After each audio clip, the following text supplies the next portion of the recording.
तो गाइज़ आज हम बात करेंगे नई एजुकेशन पॉलिसी के बारे में जो कल 29 जुलाई 2020 को कैबिनेट में पास कर दी गई।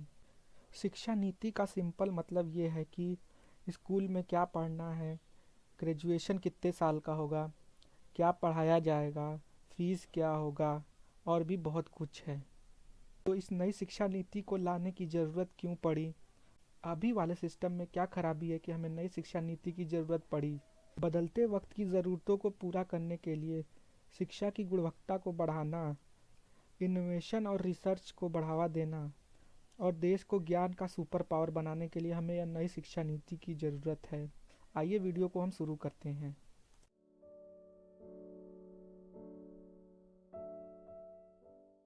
मानव संसाधन विकास मंत्रालय यानी एचआरडी मिनिस्ट्री का नाम चेंज करके अब एजुकेशन मिनिस्ट्री कर दिया जाएगा। इसी तरह एचआरडी मिनिस्टर का भी नाम चेंज करके एजुकेशन मिनिस्टर कर दिया जाएगा।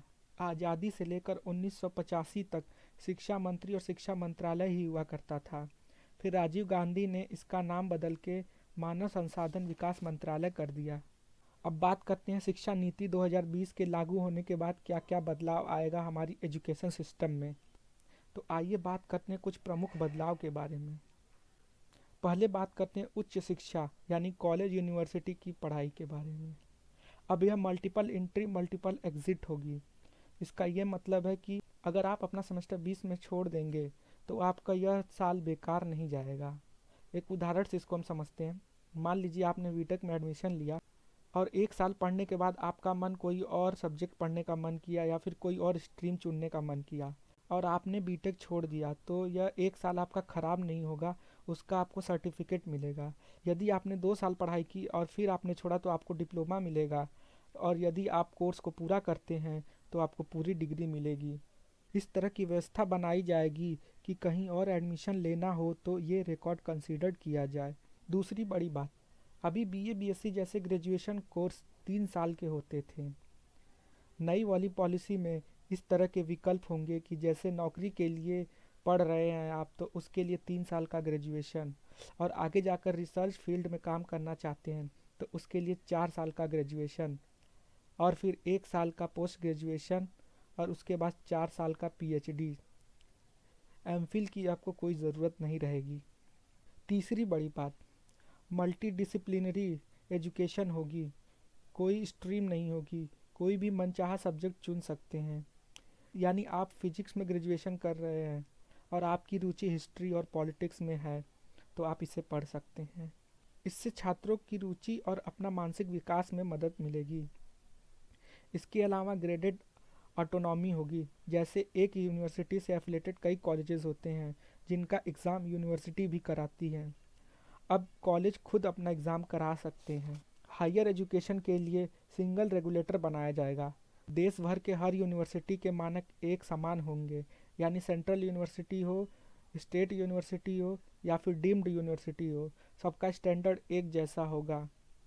इसके अलावा बदलाव भी हैं, जैसे रिसर्च प्रोजेक्ट की फंडिंग के लिए अमेरिका की तर्ज पर नेशनल रिसर्च फाउंडेशन बनाया जाएगा जो साइंस के अलावा आर्ट के विषयों में भी रिसर्च के लिए फंड इन्वेस्ट करेगा।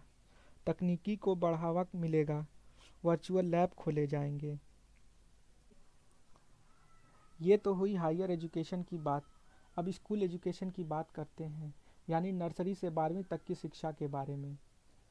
अभी तक हमारा स्कूलिंग सिस्टम 10+2 का था, यानी 10वीं तक सब सब्जेक्ट और 12वीं में स्ट्रीम तय करना पड़ता था।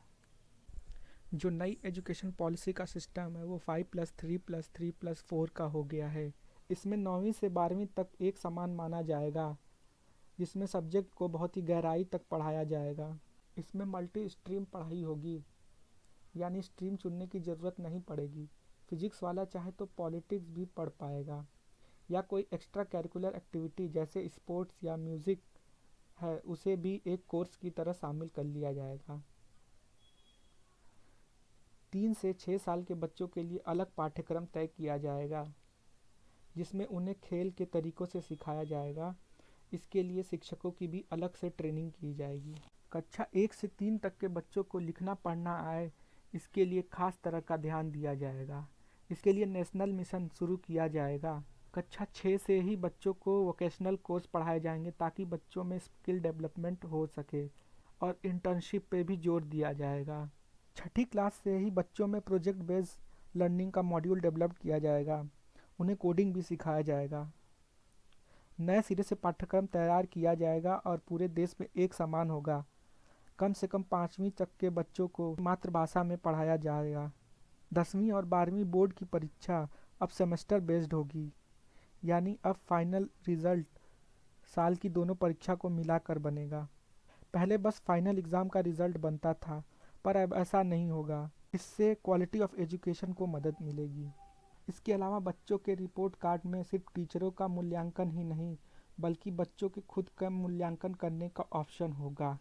स्कूल के बाद कॉलेज में एडमिशन के लिए कॉमन एंट्रेंस एग्ज़ाम हो, इसके लिए नेशनल असेसमेंट सेंटर बनाने पर विचार किया जा रहा है।